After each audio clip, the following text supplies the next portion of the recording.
বান্দা বলে ইয়া রব আমি এতদিন এইটা চেয়েছি ওইটা চেয়েছি ওইটা চেয়েছি, কখনো পালসারের স্বপ্ন দেখছি, কখনো আইফোনের স্বপ্ন দেখছি, কখনো বিদেশ যাওয়ার স্বপ্ন লালন করেছি, কখনো বড় ব্যবসায়ী হওয়ার স্বপ্ন দেখেছি।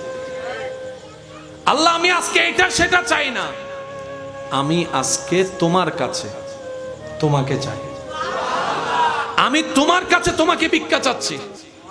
কারণ আমি বুঝেছি আমার রব যদি আমার হয়, আমার স্রষ্টা যদি আমার হয়, স্রষ্টার সৃষ্টি জগৎ আমার হতে বাধ্য হয়ে যাবে।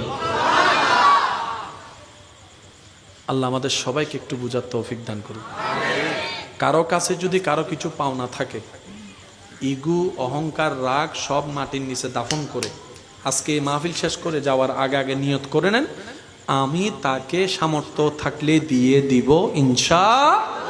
যদি আমার কাছে সামর্থ্য না থাকে তাকে দেখে বলবেন,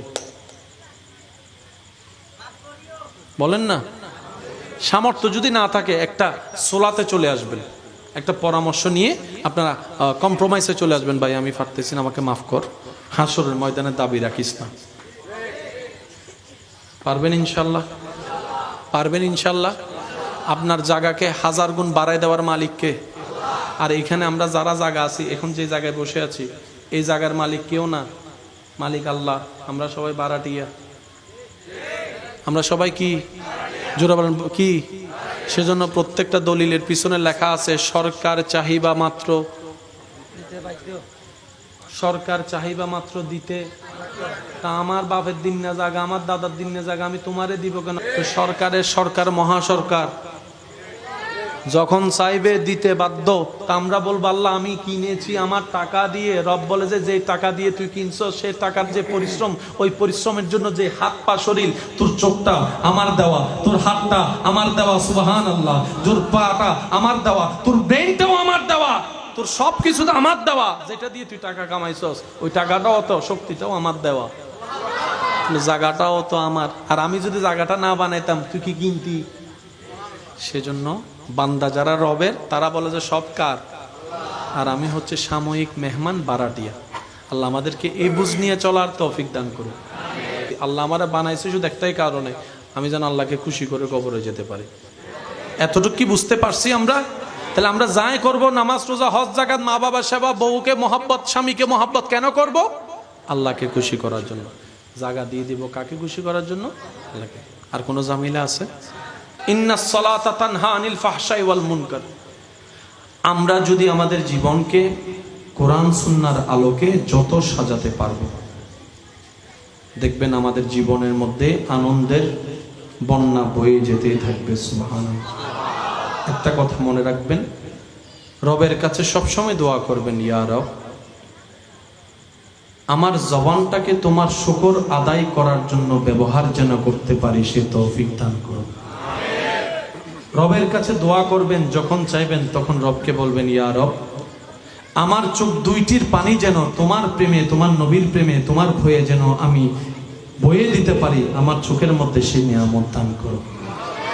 আল্লাহ আমার দিলটাকে, আমার সিনাটাকে তোমার এবং তোমার নবীর প্রেম দ্বারা, তোমার প্রিয় বান্দাদের প্রেম দ্বারা যেন ভরপুর করতে পারি, সেই প্রেম তুমি দান করো। আল্লাহ আমার চোখটার মধ্যে এমন নিয়ামত দান করো যেন তোমার দিদারের তৃষ্ণা, তোমাকে দেখার তৃষ্ণা, সালামুন কাওলাম মির রব্বির রহিম, ওই নিয়ামত যেন আমি পাই, সেই আশাটুকু যেন অন্তরে রাখতে পারি, সে তৌফিক তুমি দান করো। আর রবের কাছে যখনই দোয়া করবেন মন খুলে দোয়া করবেন। নবীজি বলে বান্দা বান্দার কাছে চাইলে যত চাইতে থাকে বান্দা তত বিরক্ত হতে থাকে, আর বান্দা রবের কাছে যত চাইতে থাকে রব তত খুশি হতে থাকে। যত বড় ব্যক্তি হোক, রাতে 3টা বাজে যাইয়া যদি আপনি নক দেন, যত দিলদারিয়া হোক, একদিন না একদিন বলবে।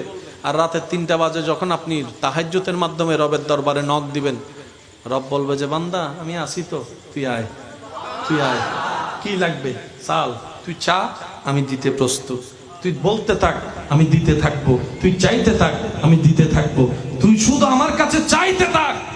কারণ তোর নবী তো বলেছে, তুই শুনেছিস বান্দা যত চাইতে থাকে আমি রব তত খুশি হতেই থাকি। সুবহানাল্লাহ। সেজন্য কখনো রবের কাছে চাওয়া বন্ধ করা যাবে?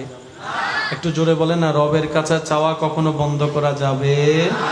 আল্লাহর কাছে একটা জিনিস চাইবেন, ইয়া রব, আমি যদি এটা চাই এটা পাবো না,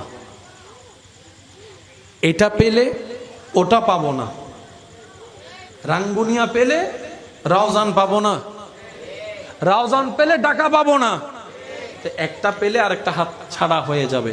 কিন্তু আমি বুঝেছি, আমি যদি কোনো রকম তোমাকে পেয়ে যাই